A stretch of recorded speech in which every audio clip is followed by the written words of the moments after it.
ಅವ್ರಿಲ್ಲ ನಿಮ್ಮ ಹತ್ರ ಬರ್ರಿ, ನಿಮ್ಮ ಹತ್ರ ಬಂದು MLA ಹತ್ರ ಹೇಳಿದ್ವಿ, MLA ಹೈಕಮಾಂಡ್ ಕಳಿಸ್ತೀವಿ, ಅಲ್ಲಿ ಕಳಿಸ್ತೀವಿ. ಈ ದಿಲ್ಲಿ ಓಟ ಹೋಗಕ್ಕಾಗಲ್ಲ ನಮ್ಮ ಕೈಲಿ. ನಮಗೆ ಮೇನ್ ಇರೋದು ಗ್ರಾಮ ಪಂಚಾಯತಿ ವ್ಯಾಪ್ತಿಯಲ್ಲಿ ಬರ್ತಕ್ಕಂಥ ಕೆಲಸ ಗ್ರಾಮ ಪಂಚಾಯತಿಗೆ ಮುಗಿಬೇಕು.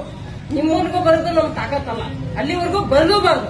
ಆ ಪಂಚಾಯತಿ PDOಗಳಿಗೆ, ಆ ಪಂಚಾಯತಿ ಸಿಬ್ಬಂದಿಗಳಿಗೆ ನೀವು ಸರಿಯಾದ ರೀತಿ ಮೀಟಿಂಗ್ ಕೊಟ್ಟು ಸರಿಯಾದ ರೀತಿ ಮಾಹಿತಿ ಕೊಟ್ರೆ ಅವರು ನಮ್ಮ ಗ್ರಾಮಗಳಿಗೆ ತಲುಪಿಸ್ತಾರೆ ಅನ್ನೋದು ನಾನು ಹೇಳಬಲ್ಲೆ. ಯಾಕಂದ್ರೆ ಅವ್ರಿಗೆ ಸರಿ ಇಲ್ಲ, ಅವರೇ ಸರಿ ಇಲ್ಲ. ಆ ಪಂಚಾಯತಿಗೆ ಅವ್ರು ಕುದಿಸಿದ್ರೆ ನಮಗೆ ಏನ್ ಮುಡ್ತದ್ರಿ ಕೆಲಸ?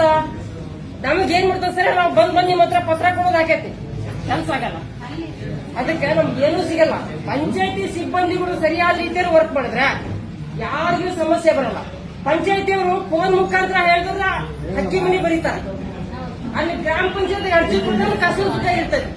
ಇದು ಗ್ರಾಮ ಪಂಚಾಯತ್ ಅರ್ಜಿ ಕೊಟ್ಟಂಗೆ JCB ಕಾರ್ಯ ಮಾಡ್ತದೆ. ಬೆಳಿಗ್ಗೆ ಎಣ್ಣೆ ಮಾಡಿ ರೆಡಿಯಾಗಿರ್ತದೆ, ಚರ್ಚೆ ಮಾಡ್ತೇವೆ, ರಿಜೆಕ್ಟ್ ಆಗಿರ್ತದೆ. ಇದು ಗ್ರಾಮ ಪಂಚಾಯತಿ ವ್ಯವಸ್ಥೆ. ಯಾವ ಗ್ರಾಮ ಪಂಚಾಯತಿ? ಎಲ್ಲಾ ಪಂಚಾಯತಿ ಇಲ್ಲ ಸರ.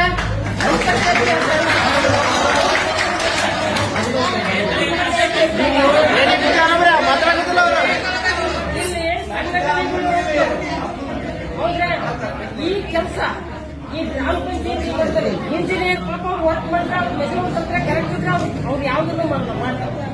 ಕೆಲವು ಇಂಜಿನಿಯರ್ಗಳು ಮಾನ್ಯಾಗಿರ್ತಾರೆ, ಇವ್ರು ಫೋನ್ ಮಾಡ್ತಾರೆ, ಅವ್ರು ಎಲ್ಲ ಮಾಡಿ ಬಿದ್ದಿರುತ್ತೆ.